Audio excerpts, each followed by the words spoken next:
Welcome to today's edition of the Morning Crush. We have plenty in store for you today.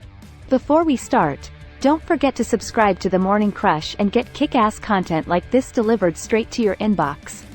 Alright, let's dive into today's edition of the Morning Crush called Balancing Side Hustles and Day Jobs.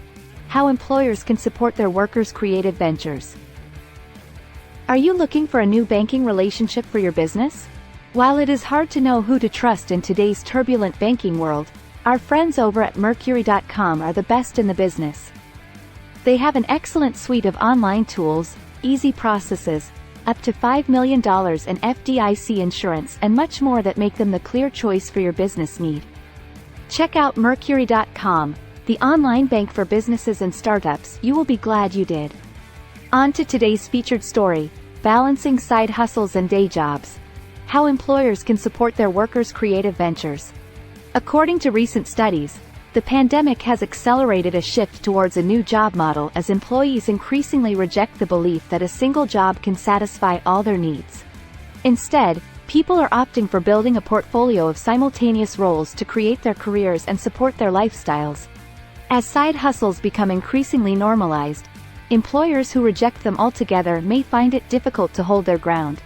A better path is to recognize the potential benefits that side hustles can bring to employees and businesses alike.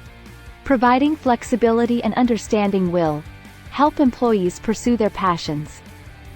Create higher job satisfaction. Increase productivity.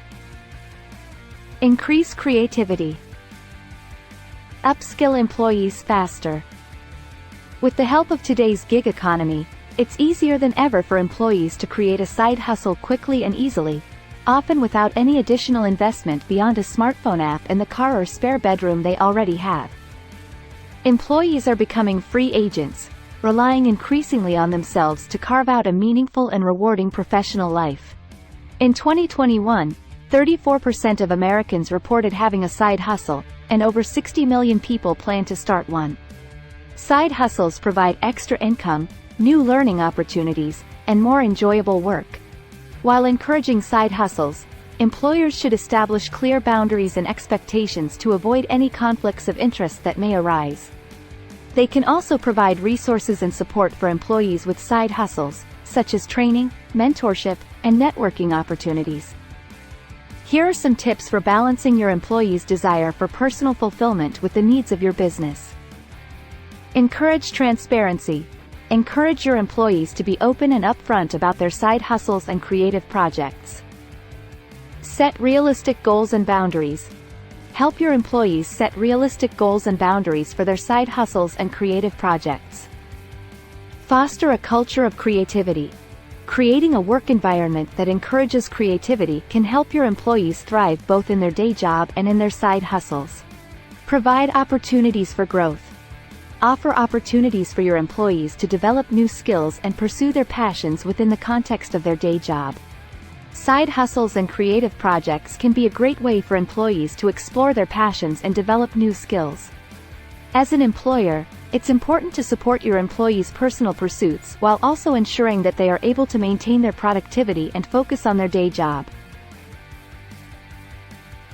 By encouraging transparency, setting realistic goals and boundaries, fostering a culture of creativity, and providing opportunities for growth, you can create an environment that supports your employees' full potential and helps them crush it in all aspects of their professional lives. So remember, don't let those side hustles piss you off. Put them to work for your business and crush your goals. Head on over to morningcrush.com to read the full article. News nuggets. Fresh finds in home services and around the web. No one has done more to further the careers of PMPs than the NPMA, and they have just announced more workforce development opportunities to further careers in the pest management profession. Check out today's newsletter for a link to those opportunities. Excel Pest has created a great infographic on the rise of flea-borne illnesses. This year has seen quite the increase in many areas throughout the country according to their research. See where your state lies on the list by heading to today's newsletter or dropping by excelpestservices.com. Robots aren't just coming for your lawn crews jobs, they're gunning for your local officer's paycheck too. The NYPD has announced they plan to begin robo-policing. Gee, like we haven't seen this played out on the big screen before. Head to today's edition of the Morning Crush newsletter to read the full article, if you dare.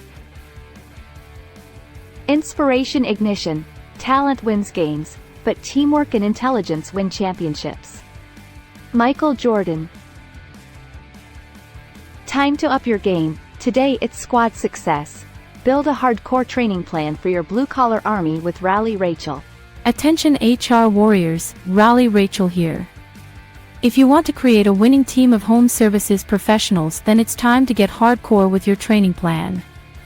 In this quick 6-step guide, I will share how to develop a practical, hands-on, and relevant training curriculum for your blue-collar army. Step 1 is to identify your training objectives. Before you can start creating your training plan, you need to know what you're trying to achieve. Identify the key skills and knowledge areas that your workers need to master in order to be successful on the job.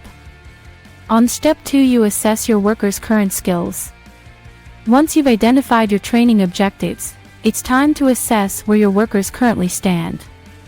This might involve observing them on the job, conducting skills assessments, or soliciting feedback from customers or colleagues.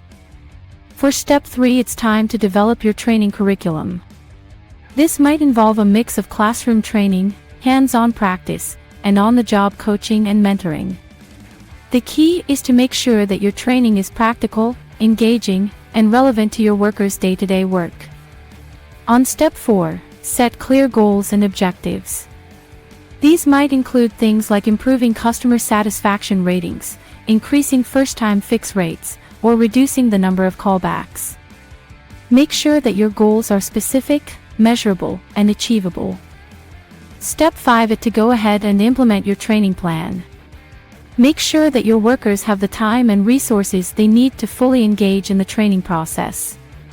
Encourage them to ask questions, provide feedback, and share their own experiences and insights. And be sure to monitor their progress and provide ongoing coaching and support as needed. For step 6, make sure to evaluate your results. Did you achieve your goals and objectives? Did your workers improve their skills and knowledge? What could you do differently next time? From setting clear objectives to assessing workers' skills and evaluating the results, this guide has what you need to help your workers become unstoppable forces in the industry. Don't forget to head to today's newsletter or to morningcrush.com for my full article. Let's do this. Toolbox Tactics. Homework time. Bosses, listen up. Active listening is critical. By active listening, you engage fully with your team, avoid misunderstandings and conflicts, and build trust. That's how you create a kick-ass work environment.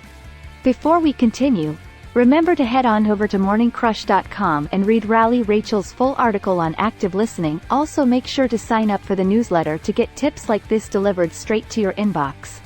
A key aspect of active listening is to ask questions, especially open-ended questions that force your employees to give their opinions and open up. Your homework this week. As you have conversations with your employees, challenge yourself by asking open-ended questions. See if you can get them to open up more so you can gain greater insights and build stronger relationships. So get out there and make some sweet communication rock and roll this week. Remember to read more about active listening and get the full assignment at morningcrush.com. Time for today's closing crush. Being a good manager is like being a conductor of an orchestra, so let's make some beautiful music. Go out there today and crush this concert. Okay, that's all we have for today. Don't forget to head over to morningcrush.com and sign up. Also check morningcrush.com for up-to-date pest industry news and tips and tricks to grow your pest management career. Happy crushing!